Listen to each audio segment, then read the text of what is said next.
Ustaz Ali Maskan Musa, MSI. Beliau adalah Rektor Universitas Islam Kediri. Assalamualaikum Pak Ali. Pemirsa, kita tahu sekarang Kediri Kota di masa pandemi ini trennya sudah mulai turun dari merah menjadi kuning. Harapannya bisa segera hijau. Nah, tentu kita semua tahu bahwa di era pandemi ini kita mengalami kepanikan apalagi di awal, dan ini kita akan meminta pendapat Profesor Ali Maskan bagaimana mengendalikan itu, karena bagaimanapun kita harus tetap bergerak. Juga pemerintah Kediri juga sudah menyiapkan bagaimana upaya-upaya recovery ekonominya, sementara masyarakat masih ketakutan. Nah, paling kira-kira apa panjenengan sebagai tokoh intelektual Islam, bagaimana yang harus dilakukan oleh umat di masa pandemi ini, bagaimana menjaga keseimbangan itu, karena mungkin itulah problem. Iya, jadi hari ini kan yang sering saya dengar, mudah-mudahan memang benar. Jadi mulai orang grassroots ya, bahwa katanya mulai enggak takut dengan corona, takutnya enggak oleh duit kan. Itu artinya apa? Artinya mungkin ekses PSBB itu cukup memukul ekonomi orang di tingkat bawah. Yang pertama menurut saya, kalau sudah bicara ekonomi, rezeki, uang lah, manusia itu berikhtiar sih Mas.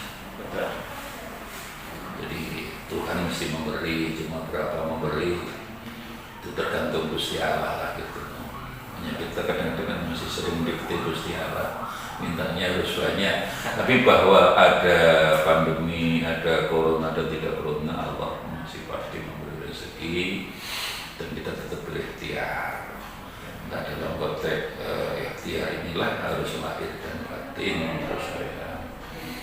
Artinya pemerintah punya upaya pelonggaran lah hari ini, tapi juga karena memang pandemi masih ada, maka yang harus dilakukan juga tetap ada protokol kesehatan.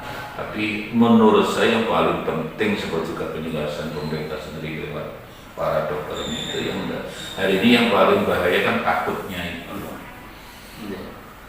Hari ini semua sudah 3 bulan berjalan, mulai sudah orang hampir tahu lah, orang bawah sampai mulai tukang ngarit lah, sampai kiai, sampai profesor lah, tahu bahwa ternyata sampai sekarang obatnya belum ada. Tapi kok sing waras tambah banyak.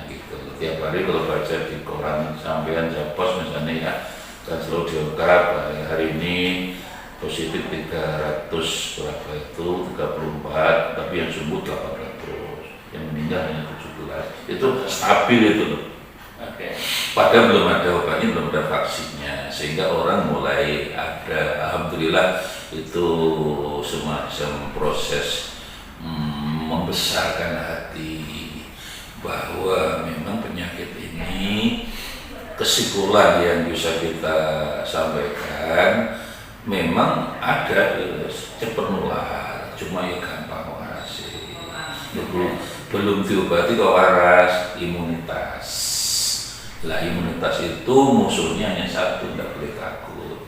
Maka pemerintah sudah betul, ya boleh takut, tidak boleh stres, tidak boleh panik. Hanya mungkin saya ingin usul rembuk, urusan takut kan urusan hati. Makanya masker monggo, jaga jarak iya, tapi menurut saya kalau saya boleh memberikan masukan pada yang sedang kuoso ya, bagaimana juga ada upaya-upaya yang sistematis, terukur, di mapping betul bagaimana masyarakat itu tidak melatih ini. Urusan nanti kan iya kembali pada Gusti Allah, sing murbeng itu mati, sing noto jagat, sing nguripi, sing mati. Inilah kita tidak kurang sentuhan itu, kecuali memang para kiai, para ulama, para masyarakat itu bukannya. Tapi dalam konteks hari ini kan pemerintah juga punya, harus hadir menurut saya. Istilah yang sering muncul harus hadir dalam konteks memberikan sentuhan-sentuhan spiritual kusyen, kecerdasan hati, kecerdasan kalbunya, kesadaran emosionalnya, bahasa menternya kan ESG gitu, jadi kecerdasan spiritual. Saya yakin memang kalau saya dengar beberapa kiai yang saya dengar kemarin katanya sudah ada bintang suraya yang ada di timur, itu memang ada hadisnya, memang kalau sudah itu insya Allah sudah mulai reda.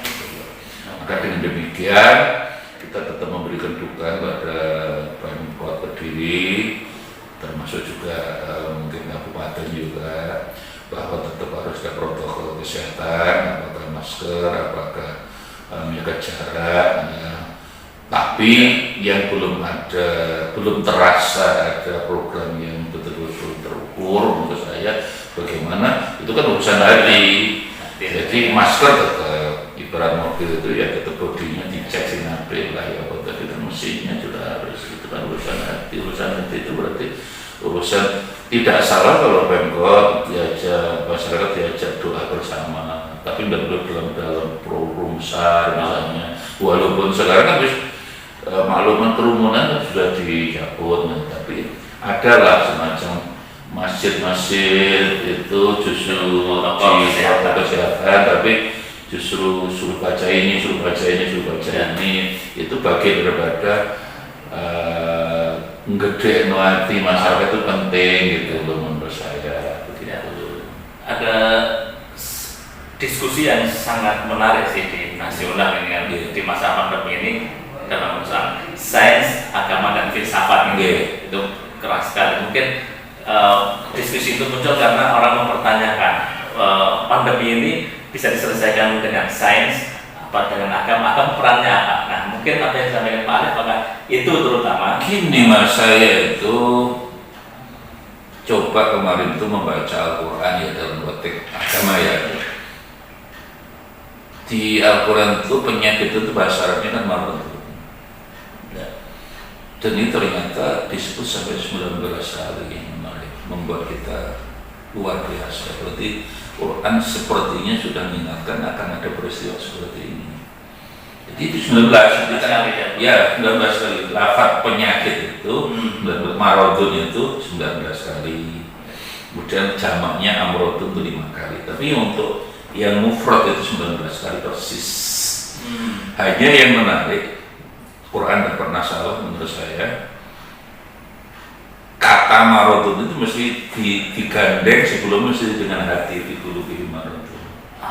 Selalu Quran itu fi qulubihim maradun, fi qulubihim maradun. Sehingga menurut keyakinan saya bahwa, dan itu dibenarkan oleh medis ya, bahwa penyakit datang karena hati dulu.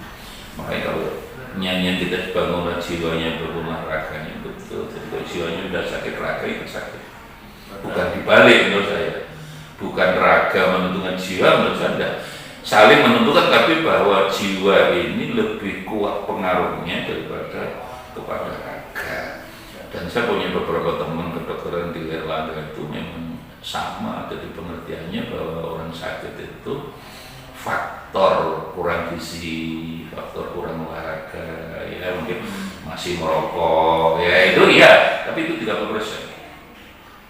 70% datanya penyakit itu karena hati, ya sedih, kurang terima keadaan, kurang sabar, tetangga bangun teras tidak tahu yang mana, dorong dino, itu masih hati kotor itu. Iri hati pada orang yang mendapat kenikmatan, itu orang macam ini gampang marah, ya. Ini orang masih gampang, sakitnya bisa datang, apakah sakit berupa dan tidak. Maka dari konteks inilah menurut saya, ya kita hari ini diingatkan maksimal rosok bahwa harus notati lagi. Oke lah, tadi kita tetap mendukung dengan konsep lahiriah, dengan physical distancing maupun dengan masker, monggo kita tetap mendukung, namun itu kalau sudah program pemerintah kita harus ikuti lah. Itu termasuk juga upaya-upaya yang kita sarankan juga perintah. Iya, tapi ternyata juga potensi yang diberikan Tuhan kepada manusia itu kan ada rasio, ada rasa. Dua-duanya harus dijalankan. Dan itu dua-duanya istilahnya harus diolah rasa, olah rasio, dan olah raga. Raganya juga di raganya diolah, rasa juga adalah hati, iman, tapi juga rasio, akal. Itu tiga-tiganya bukan pemisahan, itu tugasnya hanya pembagian tugas wae, tapi itu saling tarik menarik.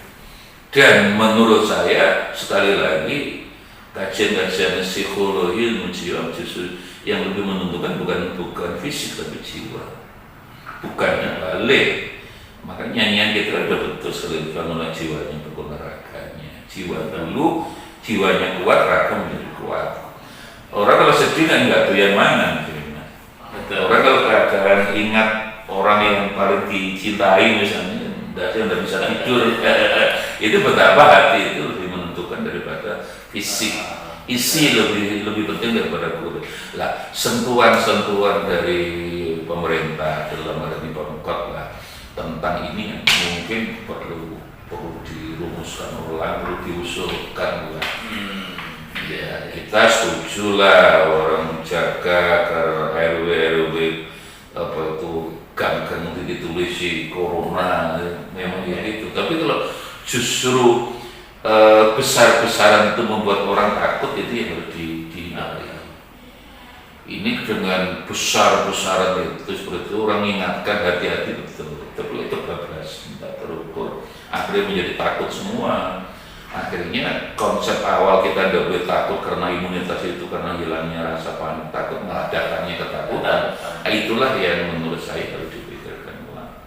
Jadi Quran tidak pernah salah, jadi itu lebih marah. Dan itu 19 kali yang luar biasa. Jadi 19 persis COVID-19. Dan sekali lagi bahwa hati itu, makanya noto hati bagi kita hari-hari ini itu tidak boleh jauh dari Tuhan lah menurut saya. Ikhtiar tetap ya, siapapun ikhtiar lahir batin. Dan hari ini memang orang nggak boleh kudu sama bio menurut saya.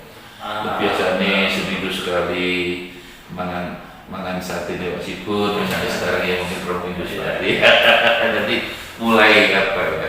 Ya karena ekonomi sudah belum berjalan seperti ini kan bisa kontraksinya bisa 6-7%, Mas. Dan itu balik nih ini orang gampang menurut saya proses walaupun sekarang udah mulai menggeliat. Jadi kan sempat menyampaikan bahwa ini kan masih panjang, durasi kira-kira masih tenang. Memang secara medis baru selesai kalau nanti vaksinnya. Sampai sekarang vaksin itu kan belum ditemukan, masih dalam uji klinis lah. Sehingga menurut beberapa ahli paling cepat itu sudah kecepatan. Biasanya vaksin itu 2 tahun, tapi ini bisa Desember Januari insya Allah sudah ada vaksin. Sehingga dengan demikian insya Allah sudah ada vaksin, semuanya jadi insya Allah menjadi selesai. Tapi tetap memerlukan kesabaran. Maka Rasulullah nonton hati ya. Sehingga sampai hari ini ya monggo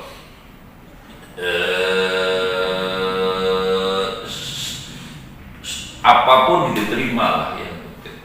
Apapun kejadian diterima dengan kesabaran, tapi tetap dengan ikhtiar. Jadi menurut saya pasar misalnya menurut saya ditutup total juga tidak menyelesaikan persoalan. Yang ada tetap dibuka, tetap ada petugas daripada pemerintah yang sering mengingatkan gitu. Menurut saya memang ada yang mengingatkan lu udah pakai masker misalnya, menurut saya begitu. Ya. Walaupun sekali lagi buat saya pribadi masker penting, tapi juga tidak kalah pentingnya hati dimaskeri. Maskeri 21 hati ini susah ya Pak. Ya, hari ini kan kayak seolah-olah selesai dengan masker, pada medis dokter mengatakan bahwa dokternya menjaga hati dulu. Jadi mau nggak dimaskeri, tapi hati ini betul-betul hati itu aja subuh ya sudah Allah Allah sudah membuat seperti ini, kita kan harus bersabar. Dalam konteks agama, kalau saya menganggap ini kan justru rahmat Allah kalau saya. Ya. Orang nggak pernah membaca, saya pernah membaca penjelasan itu bahwa rahmat lil alamin itu kan hanya diberikan kepada Nabi Muhammad, rahmat. Dan rahmah yang paling besar itu hanya pada Nabi Muhammad dan umatnya. Salah dosa tidak langsung dihukum, hanya diingatkan. Ini kan peringatan. Umatnya Nabi Musa dulu kan tiap minggu Sabtuan kita Jumatan pulang jadi bedek dari karena itu. Kumukiratan khasin. Umat dulu kalau salah dosa kan langsung dihukum langsung. Nabi Nuh langsung. Nabi Musa menerima Taurat itu pulang nyembah sapi itu, pedet itu, saya patung harus dibunuh. Harus dibunuh. Nggak Sabtuan, nggak ikut Nabi Musa ibadah hari Sabtu, siang hari langsung pulangnya itu karena kerja dari kerai itu. Kita kan enggak. Menurut saya ini justru ini Allah masih ini rahmat. Betul-betul karena rahmat Allah diberikan sayang kepada Nabi Muhammad dari umat salah, nggak langsung bukti. Ini peringatan menurut saya. Monggo ya semua orang menoto hati, ya, dunung no hati dewe lah. Ya karena di Jawa ini nang nong itu kan tenang, hening, dan dunung itu paham lah bahwa ini kita mungkin 4.0 itu kan teknologi yang membuat cyber internet segalanya lebih cepat. Ya. Mudah segalanya cepat. Cuma cepat kembali pada sing kuwasa, cepat pada sing ngechat lomba atau cepat lali nah Allah barangkali merasa loh kamu itu tak beri alam, tak beri air, tak beri udara, ya kok kamu lali be aku tak eling no mestinya lumbe. Jadi menurut saya ini dalam konteks bahasa rahmah, menurut saya rahmah yang paling besar itu bahwa umat salah dalam, dan itu hanya pada umat Nabi Muhammad. Umat terdulu salah langsung dihukum. Nah disinilah makanya tetap kembali pada manusia, tetap manusia punya kekurangan. Ya salah tetap diilingi Gusti Allah, ini kasih sayang Tuhan kepada kita. Nah, ya. Mungkin tidak ada satupun makhluk di dunia ini yang tidak bertasbih kepada Allah. Termasuk mungkin virus itu juga pasti tidak mungkin dia tidak bertasbih kepada Allah. Karena itu mungkin kita bisa kan dipandai seperti itu. Iya, kalau dalam konteks lebih luas memang semua makhluk di dunia ini bertasbih kepada Allah, kecuali manusia, malaikat jelas, macam dalam jin. Setan jelas tidak pernah taat. Manusia itu kan ya kadang taat kadang tidak. Maka taat atau tidak ikan menuai. Alai eling lan waswoto pun kan gitu aja. Jadi menurut saya kita harus menerima keadaannya dengan lapang dada. Allah mengingatkan kita. Tapi ya begitu, namanya ingat itu bukan hanya di dalam lisan, dibuktikan dalam bentuk amal. Ya bagaimana kita hidup lebih sederhana hari ini. Memang ekonominya sudah menurun kayak begini. Kalau kita gaya hidup kita masih seperti kemarin, kita tidak bisa. Kemarin pesen kuliner, Senin, sate ayam, Selasa, Rabu, Rebu, golek sate kambing nanti, hamburger itu sekarang sudah mulai justru mau kembali pada alam itu.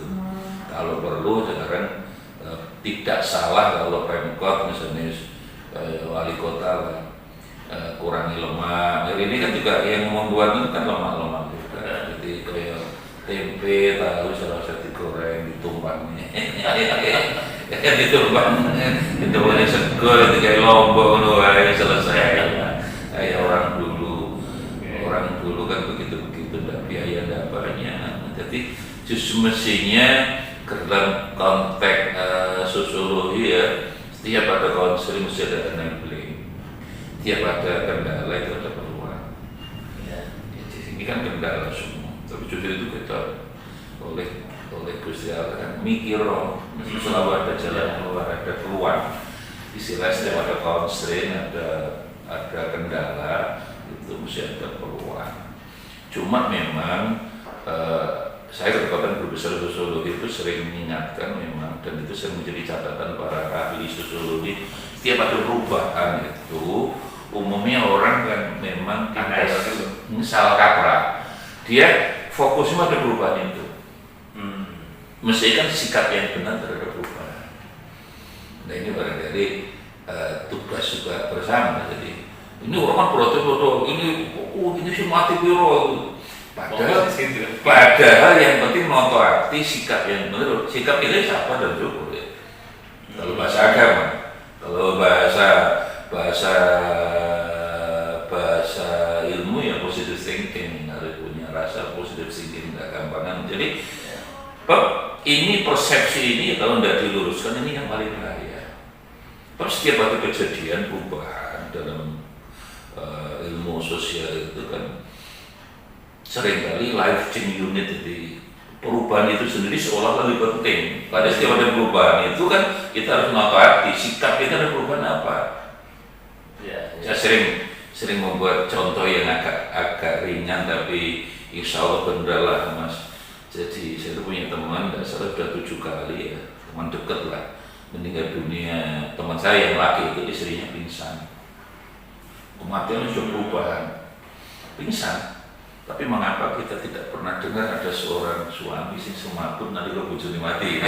Contohnya merikir aja ini ya. Jadi banyak laki-laki orangnya bujuni mati kita alhamdulillah. Bisa boleh mana ya? Atau karena dia tidak usah boleh mana kan istrinya dia satu, ini satu A satu B. Ini contoh yang real. Jadi mengapa walaupun tidak semua istri sampai semaput pingsan, tapi karena itu kematian itu loh. Apa? Pikirannya udah makan opo, kayak kiamat gitu loh. Nah ini kan persepsi. Nah ini kesalahan orang umumnya tidak pernah berubah. Orang ketika berbicara perubahan sosial, perubahan social change, engineering ya, itu sejak dulu begitu. Ada perubahan itu mengapa fokusnya perubahan, tapi ada kan sebenarnya sikap yang benar ada perubahan. Makanya di dalam ilmu sosial khususnya sosiologi itu seringkali bukan life change unit, persepsimu yang diluruskan gitu. Persepsimu terhadap perubahan itu kalau dari kacamata agama kan hanya 2, syukur sabar. Disitulah agama punya peran. Nah akhirnya tetap kemudian di dalam kitab-kitab Imam Ghazali bahasa rojak dan kau tetap punya harapan, tapi imbang antara harapan dan kekhawatiran. Jangan terlalu khawatir ya, tapi juga terlalu mengharap. Kalau terlalu mengharap ya kan sombong. Tapi kalau terlalu khawatir stres. Keseimbangan rojak dan kau antara harapan dan kekhawatiran itu hidup itu kan harus seimbang gitu. Konsep equilibrium ya di sini sebenarnya. Oke. Saya kira itu. Oke, terima kasih banyak Pak Ali Maskan. Pemirsa, saya kira bincang-bincang kita dengan Profesor Ali Maskan sangat menarik soal 19 kata. Ya betul. Dalam monggo tidak percaya kita begini. Mari itu gitu sudah disebut 19. Marotun jamaknya amrot. Jamaknya disebut 5 kali amrotun, tapi marotunnya pas 19 kali. Dan itu terkait dengan hati. Saya kira medis sudah banyak bicara soal ini. Terima kasih, sampai jumpa lagi di tayangan berikutnya. Jangan lupa like, komen, dan subscribe channel ini. RKTV selalu dinanti.